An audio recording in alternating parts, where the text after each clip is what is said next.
Peter crouched down in front of a shelf. His parents had taught him to start from the bottom and work his way up, since casual browsers were more likely to only look at what was eye level or above.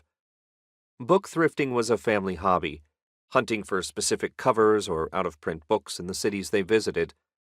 Both of his parents were such voracious readers that their production company specialized in adaptations, and his mother collected Jane Austen novels specifically.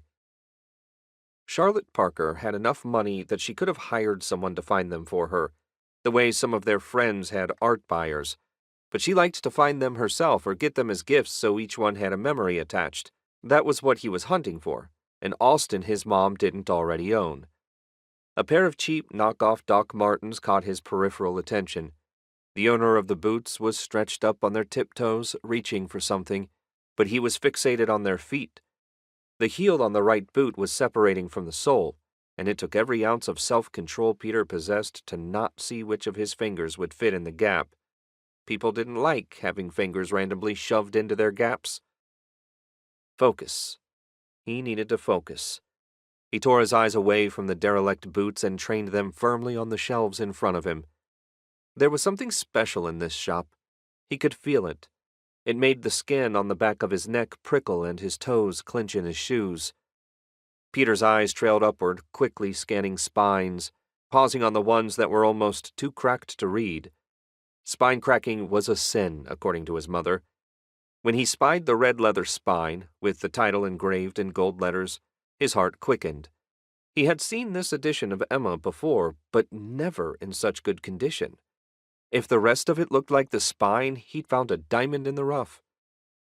His fingers collided with someone else's as he reached for the copy of Emma.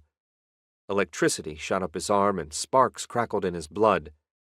He turned his head to tell the person that he'd seen the book first, but the words evaporated on his tongue like water splashed into a scalding pan. Peter believed in true love the same way other people believed in religion. Love at first sight was akin to a miracle, a sacred thing that could happen if the soul was open to the possibility. It was like he'd left his sepia-colored life and stepped into bright, jarring technicolor. Warm brown eyes stared up into his, narrowed and unblinking. The light caught her red hair just right, setting it aglow in a deep, fiery copper. Dozens of gingerish freckles stood out against a rosy pink blush. So this was it, the moment he'd waited for and dreamed about his entire life. He'd finally met the other half of his soul. His heart beat truly for the first time, and the sound filled his ears. The thump, the thump, the thump.